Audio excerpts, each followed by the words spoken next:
My name is Camille Elliott. I'm a professor of literature and media in the Department of English Literature and Creative Writing at Lancaster University. In my research and teaching, I often use other media forms like book illustrations or film adaptations of books to help me understand and interpret literature. I've created a series of 4 interactive workshops about Charles Dickens's A Christmas Carol on the theme of time that do this to help you in your studies and also show you some of the approaches you might encounter should you choose to continue studying literature at university. This is part 1, which introduces the topic in historical context. In this introductory workshop, we will look at different kinds of time, consider the historical time in which the book was written, the theme of Christmas and time, and we'll do some workshop activities interpreting illustrations in the book and in other publications of the time, and these will help us to understand the words of the book better. A Christmas Carol was written in 1843. It's a story of time travel. Subtitled A Ghost Story of Christmas, Scrooge's past and his future haunt his present, while the present Scrooge also haunts his past and his future. At the end of the novel, Scrooge vows to continue to live in all 3 time zones and apply their lessons. I will live in the past, the present, and the future. The spirits of all 3 shall strive within me. I will not shut out the lessons that they teach, he says. The other workshops in this series examine the lessons that Scrooge learns in each time zone more closely.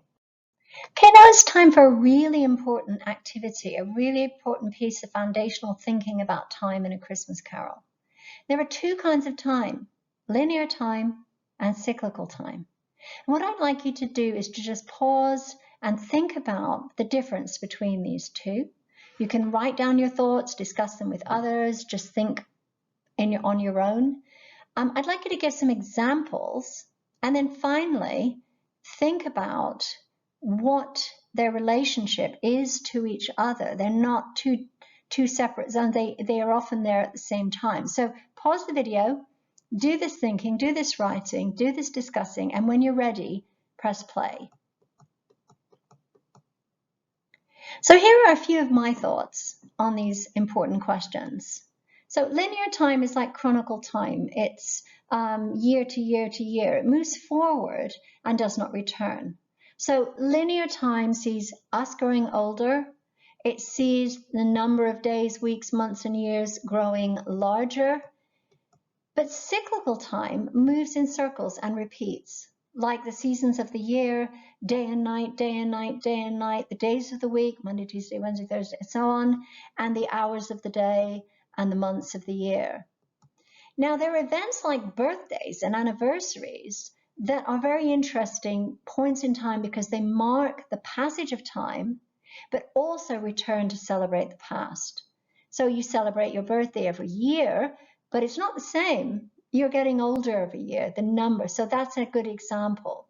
And it's important to think about these different kinds of time because they're very important to understanding this book. Now I want us to think about the historical times in which the book was written and how they relate to the theme of linear versus cyclical time. There are many aspects to the historical times of 1843, but what I want to focus on is the Industrial Revolution, the period in Britain just before 1843, that is the year 1760 to 1840, where inventions like the steam engine and electric generators and motors enabled the mass industrial production and distribution of goods. The Industrial Revolution tells a story of linear time and progress. It was very much focused on the present, at the same time that it pressed ambitiously forward into the future. In 1851, the Great Exhibition at Crystal Palace celebrated the inventions of that revolution along with other achievements. You'll see sculptures in this picture. And yet, the whole nation was reeling under the shock of radical and rapid change. The revolution changed almost everything for many, many people. It changed where they lived, what they did for a living, how they lived, how long they lived, what and who they had in their homes, the water they drank, the food they ate, and the air that they breathed.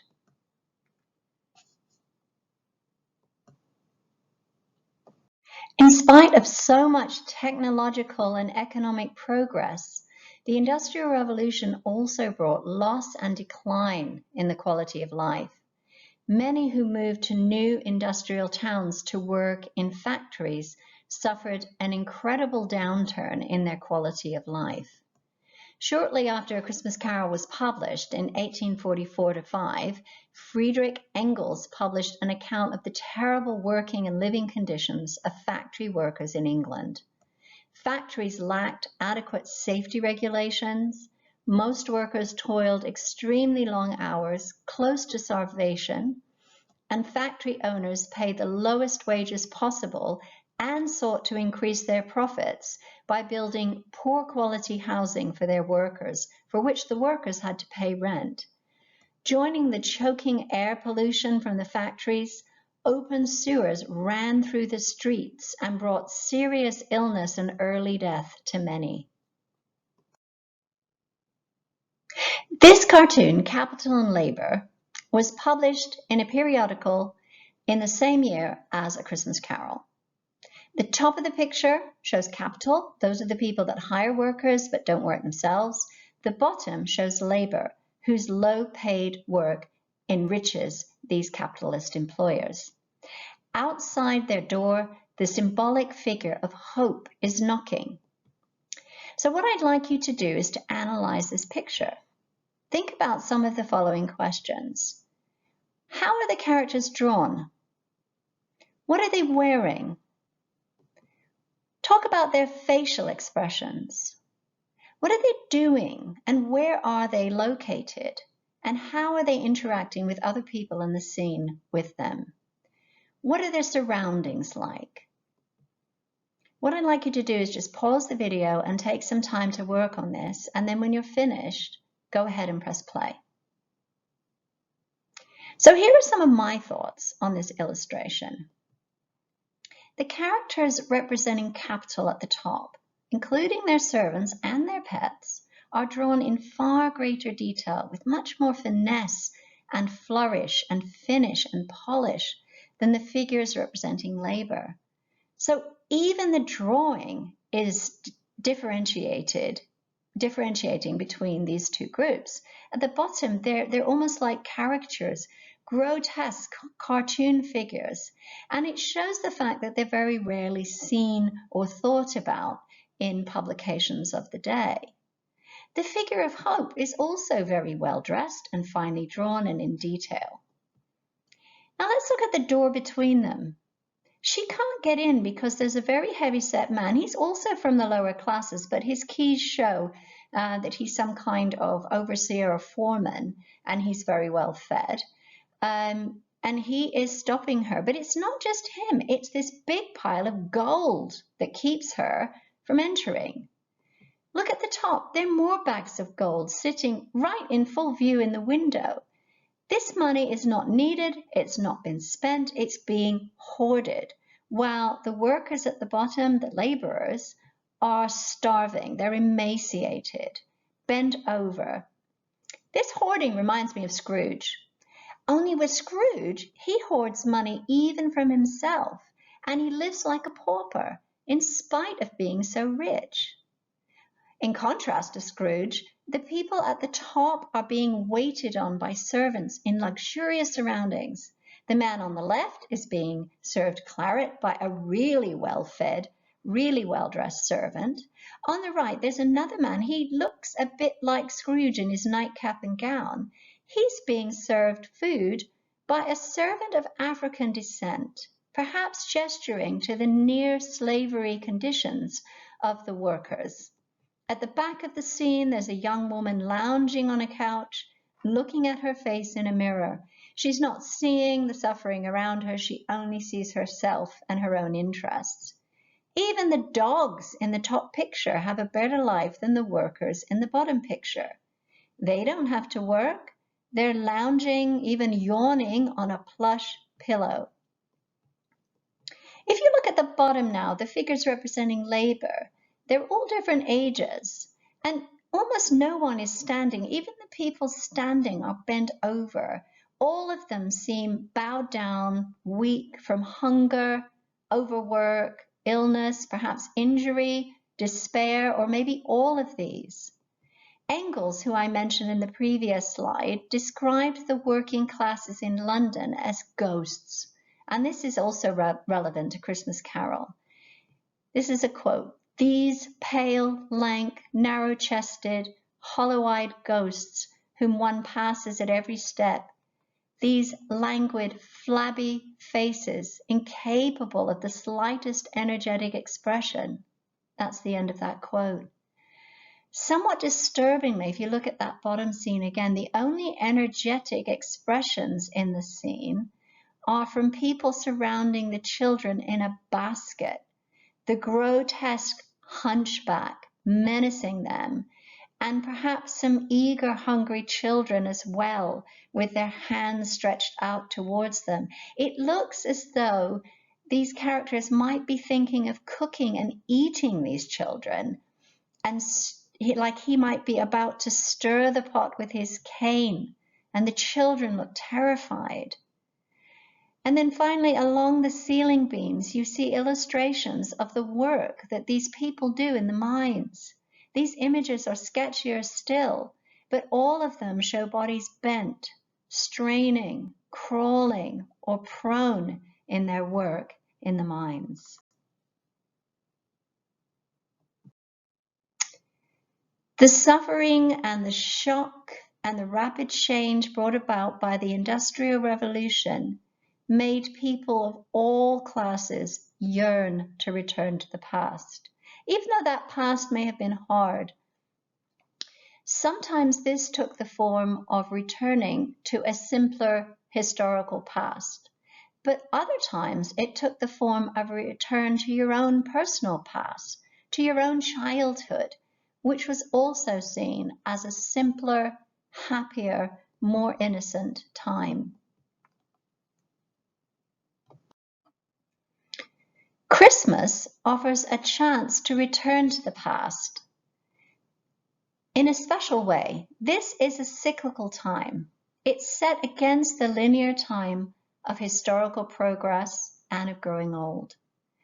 It's a return to the origins of Christianity, the birth of Christ, and it's also a return to one's own origins, one's own childhood. Even today, we think of Christmas as a time especially for children. Dickens writes, "It is good to be children sometimes, and never better than at Christmas, when its mighty founder was a child himself." Here's another workshop activity that you could do. And if you don't want to do it, I'll be talking about the slides as well. It's up to you. So the next few slides are of illustrations published in the Illustrated London News on the 23rd of December, 1843, just 4 days after A Christmas Carol was published. In fact, A Christmas Carol was reviewed in this issue, hot off the press. What these illustrations tell us are some of the social contexts that fed into A Christmas Carol, and in doing so, they offer us insights into the book. This illustration is called Bringing in Christmas, and it emphasizes children at Christmas. But rather than focusing on the Christian aspects of the holiday, it foregrounds Christmas's pagan origins in winter festivals. What I'd like you to do is to analyze this image, considering the questions that you see here on the slide. How are the children represented? What do they look like? What are they wearing? What are they doing? How are they relating to other characters? So pause the video, have a look, write down some notes, chat with people who are with you, and when you're ready, you can press play again. So here are some of my thoughts on what I see in this picture. The picture combines pagan imagery with historical and contemporary costumes. You'll see the figures are dressed in a variety of ways. The children on the front left look and are dressed like mythological putti. These are fat, sort of cheruby children, but not angels. They hold a bowl of wassail. The room and the characters are decked in evergreens, which are symbols of the pagan winter holiday and that turned into Christmas. This is of life that survives winter and goes on through winter. The bearded old man in the center wears a wreath and looks like the pagan god of Christmas, Odin. He's carried by one character in what looks to me like Roman dress and another wearing the garb of a Renaissance angel. Women at the back seem to be dressed like Renaissance nuns. But alcohol is at the center of the activity, with even a tiny child raising a tiny cup to join the toast, carried on the shoulders of a man. And this reminds me of Tiny Tim on the shoulders of Bob Cratchit. Only here the child is not disabled, and all the children are well fed. The old man holds a large cup. He's also toasting the child and everyone in the room. It's a time of plenty and a time of celebration. I'd like you to think about these homes that you're going to be looking at in the context of homes that are in the book, Christmas Carol. The Cratchit's home at Christmas and Fred's home at Christmas as well. And also some of the scenes of desolation that Marley takes Scrooge through in the beginning of the book. The first illustration is entitled A Christmas at Home. Again, you can pause the video and do an analysis yourself. It's good practice for your analytical skills. So who's in it? How old are they? What are they doing? What are the surroundings like? And how are they relating to each other? So go ahead, pause the video, and when you're ready, press play. So here are some of my thoughts. The picture contains people of many ages. It suggests a large extended family. Center stage and drawn in greater detail with greater finish than the other characters are the aged family matriarch and patriarch, and they're seated comfortably near a large fire, looking contentedly on what we assume to be their married children. Again, all of the figures are well fed. Even the animals are being fed. And a plump cook, reminiscent of that plump servant in the other cartoon we looked at, carries in a massive Christmas pudding, in contrast to the tiny one made by the Cratchits in A Christmas Carol. Children and a dog circle the cook. Now here the alcohol is not so central. You'll see there's on the right side there's a container with bottles, but there is still plenty of it. Right? Both of these pictures do not show hunger, deprivation, or starvation, and they give a kind of sense of festivity and pleasantness. Now we're going to look at another kind of home, homes for the homeless and destitute. And these were published right next to, on the next page, from these pictures of plenty. So there is some kind of, it's like the capital and labor with the top and the bottom. There is some kind of commentary going on just by putting them near each other. So this is an image of a homeless shelter. So if you want to do another activity now, I want you to pause this and compare it to the picture of the family we have just seen. And think about how they're grouped, what they're wearing, how they're relating to each other, how they're positioned, and so on, and what their surroundings are like. Okay, so go ahead and pause if you'd like to do that, make a few notes, and then we'll continue. Okay, so the group is related not by blood, but by need. They all are homeless. They all need somewhere to go. The surroundings are bleak and bare. The men and the boys are poorly dressed. You'll see that the only instruction that text on the right says no smoking. And the way it's drawn is with a lot of shadows, very little light, very little comfort. So now here's the female ward. It's the same homeless shelter. Compare these images to the middle-class family, published just one page away from these two pictures, and you'll see so many contrasts. The institution, the building, is dwarfing the characters. It's bare and barely furnished. It's regimented, and the tiny figures look lost in that space. We hardly see their facial expressions, but they all look rather blank, rather haunted. These two pictures together also remind you that families were separated at Christmas in these homeless shelters. They couldn't be together. There was this terror that they were all going to reproduce and produce more people to become destitute and helpless.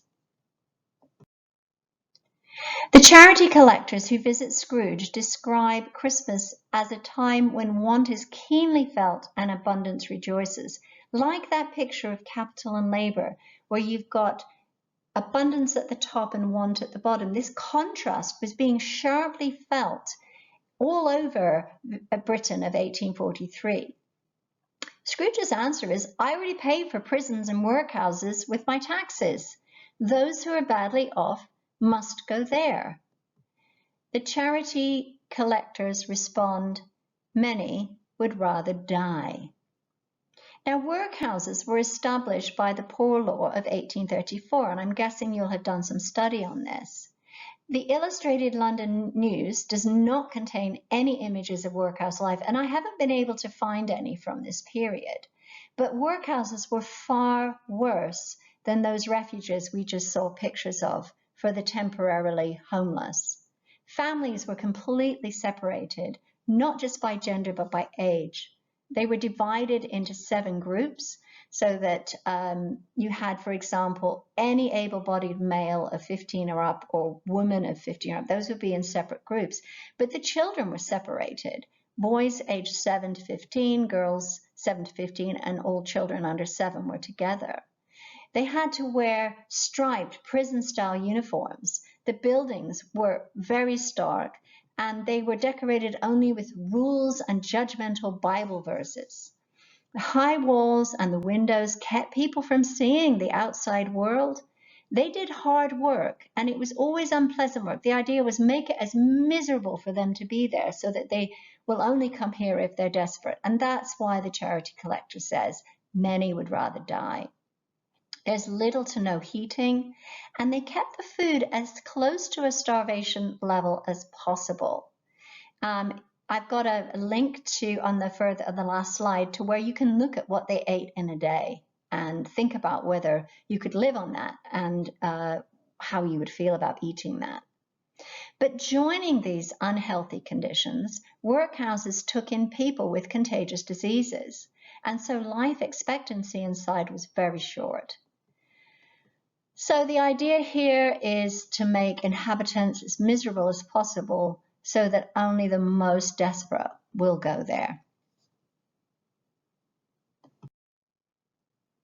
So now we have thought about concepts of time, Christmas and time, and the historical times in which A Christmas Carol was written. If you would like to continue now and get more deeply into the book itself, there are 3 more videos in this series that cover each of the time periods. Here are some sources and resources that you can use if you want to know more about the Industrial Revolution, the working classes and their lives, and Victorian Christmas traditions. And if you want to take a closer and longer look at the images, you might have been using your mobile phone and might not be able to see very much. Here's where you can find them and look at them on a bigger screen. Thank you so much for watching, listening, and participating in this workshop. If you'd like to know more about what it's like to study English literature and/or creative writing at university, you can start with our website. Please feel free to contact us with questions at the email below.